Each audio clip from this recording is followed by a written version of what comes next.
She's so fine. Hell of her, blows my mind. Hell of her, lights my day. What's good, guys? I wanted to do a brief video regarding Kenneka Jenkins, and specifically regarding the statements that were taken by the Rosemont Police Department in their investigation into the death of Kenneka Jenkins. All right. I've showed them on the channel before. Many others have shown them as well. But let's just look at the document itself, okay? And this is definitely not going to be my prettiest video. But I want you to see the document in its entirety. I can zoom in so you can see how the top of these documents are styled. It says Agency, Rosemont Public Safety Police, Incident Number 2017-000-24677. It's always got the report number. It always has the date that it was entered and time. It always has the officer that entered the report. And now let's look at several others so that you can see this is consistent all the way through this case file. Here's another one. I'm just picking random ones. Again, you will notice that there is no seal at all. There is no kind of illustration whatsoever on these reports. It simply states the agency name, the incident number, the report number, date and time entered, and the officer name. Then it gives a couple of paragraphs under each one. Nothing at the bottom, nothing at all. And the reason I'm doing this is because you guys have been bamboozled. For those that really believe in some of the fakeness that's going around, you guys have been bamboozled. You can easily verify this information. Again, let me zoom in at the top. Agency name, incident number, report number, the date it was entered and the time, and the officer who entered it. Nothing has changed. And there is nothing on the bottom. There is no seal of any kind of the Rosemont Public Safety Department, the Rosemont Police Department, the Village of Rosemont. None of that. You will also notice that there is no border around the page. None at all. It is just simply a plain white piece of paper with typed characters on it. And redactions. Notice the redactions. Again, here's another example. Agency name, Rosemont Public Safety. Incident number, the same. Report number, date and time that was entered, and the officer name. You will see there is no border on this page whatsoever. And no illustrations, no town seal, no Rosemont Public Safety seal, no logo, no nothing.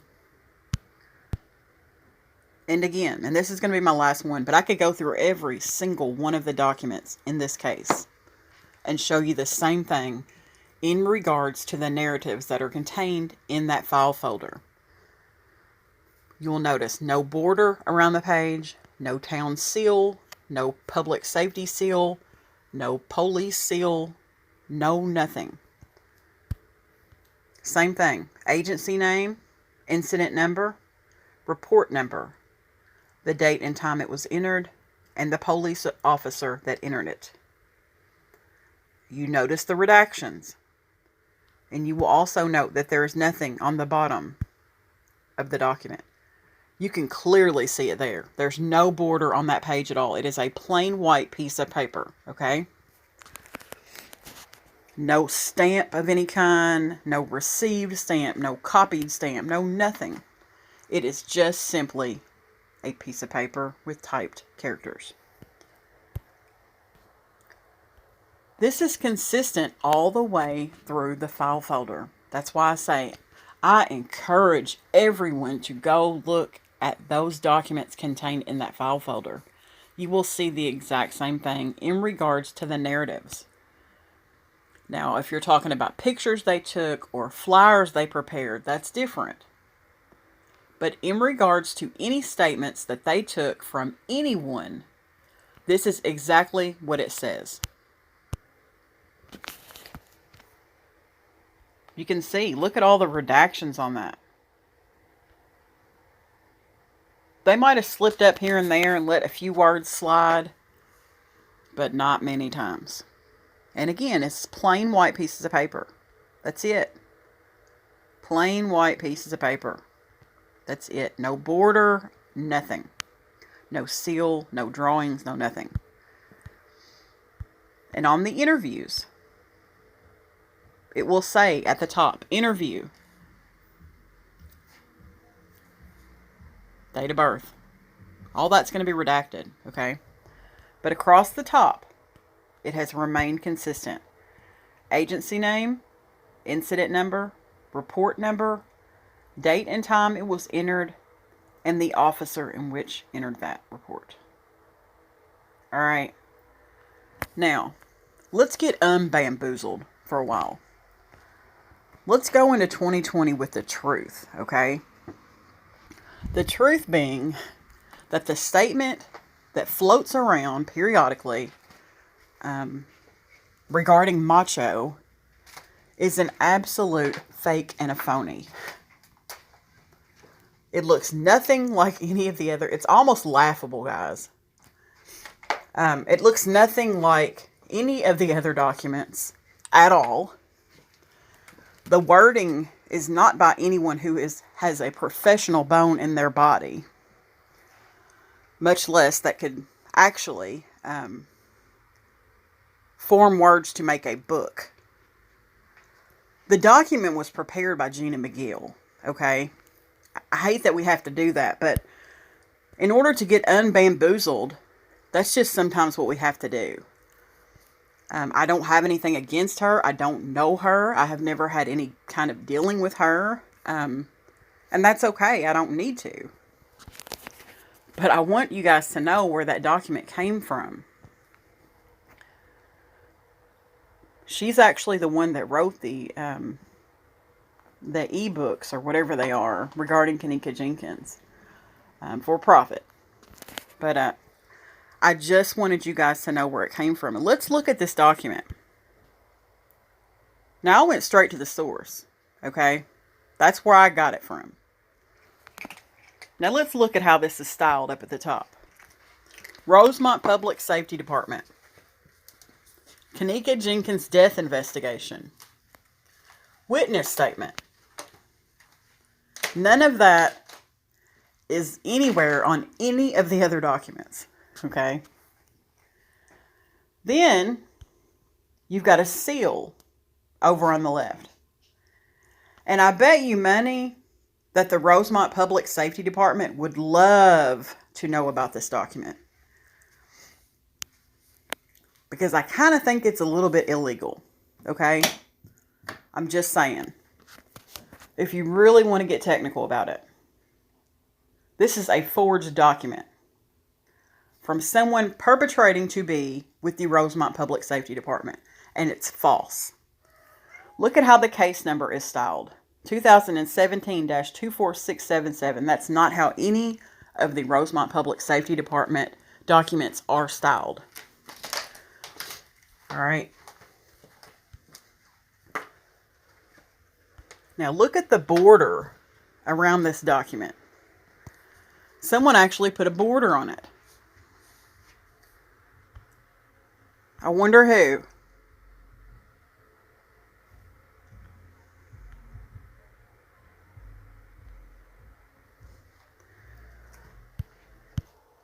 I found another copy of it floating around. This one has just a portion of the seal still over on the left-hand side. Same document. But people are actually sharing this document. And it just gets under my skin something terrible because I feel like people are not paying attention to what's being done to you. All right. You can find this information. You won't find this report in the Rosemont Public Safety Death Investigation file folder on Kenneka Jenkins. That's a promise. I'll give you that promise. You will not find this document in there. I challenge you to find that. None of the documents have a red faked stamp across it. None of them. Do you know how many documents they would have had to have stamped closed for them to have done that? They didn't. They just simply didn't do it. It did not happen. And let's listen to this foolery, all right? On September the 9th, 2017, at about maybe 2:30 a.m., I went to the Crown Plaza Hotel to chill with my boy, Macho, who works as the midnight security. Maybe twice a week, I go there to spark up with Macho on his break. We go down to the kitchen area that is closed, and we smoke up in that cooler. Usually, it's just me and Macho. But on this night, there was an older man who looked like a janitor smoking with us. Macho introduced us, but I forgot his name.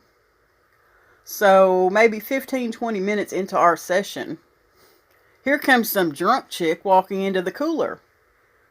Everybody, including the girl, stopped and stared. The girl looked drunk and a little surprised, but when she looked at Macho, she seemed to recognize him. Then she started to smirk, walking towards us. She asked Macho what he was doing down there, smoking that stink shit. Then Macho giggled and asked her what she was doing down there.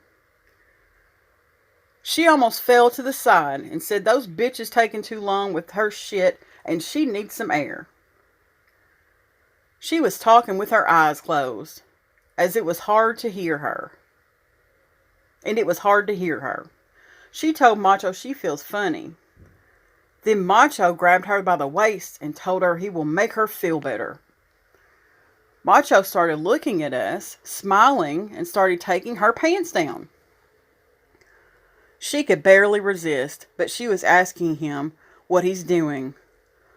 Macho started sex from behind and her body was limp with no energy, and soon me and the other guy went. I felt stupid. Macho went to go again, but started getting crazy and bit her. And that's when she finally got some energy and grabbed Macho by the face and smacked him. Macho got mad, so he picked her up and slammed her right on her face. She started to bleed, and we told Macho to chill, but he was pissed. He put the bag over her head and she was on the floor fighting. Then we stopped him and took it off. Then Macho picked her up and threw her in one of the freezers. She was still alive, but was coughing and crying. Macho turned the freezer on and then shut the lights off and told us, let's go. The next day, Macho told me she died and the family and friends were causing trouble, but not to worry because his guy would hold us down. I see people talking about it, and this girl won't let me sleep, so I want to step up. I can't take it. She wasn't supposed to die. We was just having fun. Gina, baby, you need some help. You need to write fictional books is what you need to do.